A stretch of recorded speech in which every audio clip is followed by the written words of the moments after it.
Salut, je m'appelle Célie, j'ai 24 ans, je viens juste de finir mes études en sciences politiques. J'habite à Paris, j'ai une grande maison, j'ai plein d'argent, j'ai un gars magnifique, j'ai plein d'amis. Bref, la vie de rêve, genre tous les week-ends en boîte parce que j'aime trop danser. Parce que je suis bien foutue, tout le monde me dit que je suis belle. Bref, la vie idéale. Mais j'ai un problème. J'ai un gros problème. C'est ça mon problème.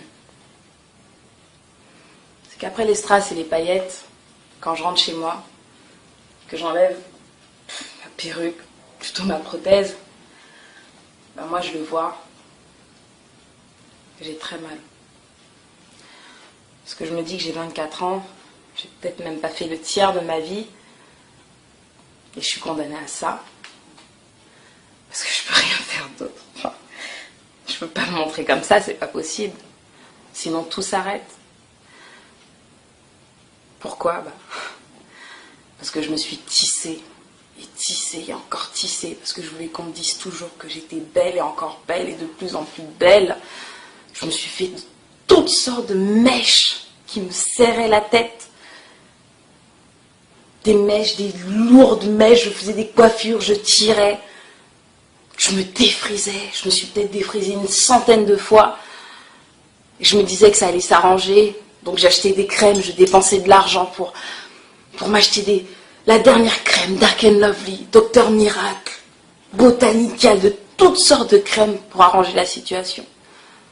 Et j'ai fait qu'aggraver la situation. Et aujourd'hui, je suis condamnée. Je suis condamnée à rester comme ça. J'ai pas le cancer, j'ai pas de leucémie. Pourquoi est-ce que je dois me traîner ça tout le temps? Pourquoi? Je veux pas que ça vous arrive. C'est un truc que je souhaite même pas à mon pire ennemi. Alors faites attention à vos cheveux, parce que ça peut être indélébile. Voilà, donc la réalité de Soli, qui est certainement la réalité de millions de femmes noires qui sont dans le même chaos, dans la même souffrance. Hein. Donc nous avons initié une campagne, les de la populace, encore une fois, c'est encore nous, une campagne contre les méfaits du tissage, du défrisage, des tresses et de tout ce qui a trait à la maltraitance du cheveu afro. Aujourd'hui, il faut que ça rentre dans les têtes, il faut que ça se comprenne. Il y a un problème, un sérieux problème. Ouais, il y a un gros problème et ce qui moi me fait mal, c'est que personne n'en parle.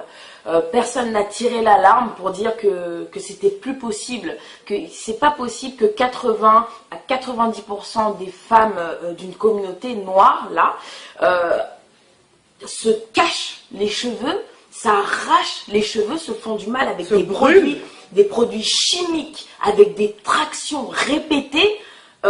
C'est pas possible. Attends, je vais juste leur montrer, hein, voilà, les alopécies.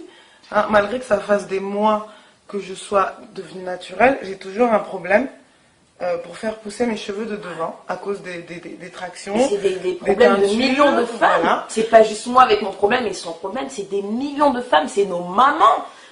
Des fois, il y a des mamans quand on voit leurs cheveux, mais ça donne envie de pleurer. C'est des enfants qui commencent à être chauves à 10 ans, 11 ans. C'est grave. On est clairement dans un déni. On est dans une souffrance. Dans un gros déni. Un gros déni. C'est-à-dire qu'on se dit, non, mais j'ai juste envie de changer de tête. Non, mais je fais ce que je veux. Oui, bien sûr, tu fais ce que tu veux. Là, tu fais ce que tu veux. Quand tu te caches la tête ou des tonnes de mèches, et quand tu te défrises, tu te brûles, tu te rends le cheveu tout plat. Nous avons des cadavres de cheveux sur la tête. Ouais. C'est pas des cheveux, non. Ce sont les cendres. C'est comme quand on brûle, ce qui reste, c'est ça. Et aujourd'hui, il faut qu'on arrête de faire semblant. Moi, en tout cas, je ne veux plus faire semblant. Quitte à brusquer ou blesser ou piquer ou énerver les gens, moi, je suis pas là pour faire plaisir. Ma cause, mon militantisme, mon engagement pour la cause afro, c'est pas le sourire ou le boost, un boost. Oh, je te booste, non. C'est pas pour ça que je le fais. Parce que demain, quand on aura une ribambelle de petites filles qui seront comme Naomi Campbell avec des rangées de déserts capillaires, moi, j'ai pas envie d'être là et d'avoir dit que je n'ai rien fait. Je vais me battre jusqu'à ce que ça passe. Si on peut le faire passer dans les écoles, si on peut le faire passer dans les pharmacies, on va le faire. On n'est pas là, c'est que le début de la campagne.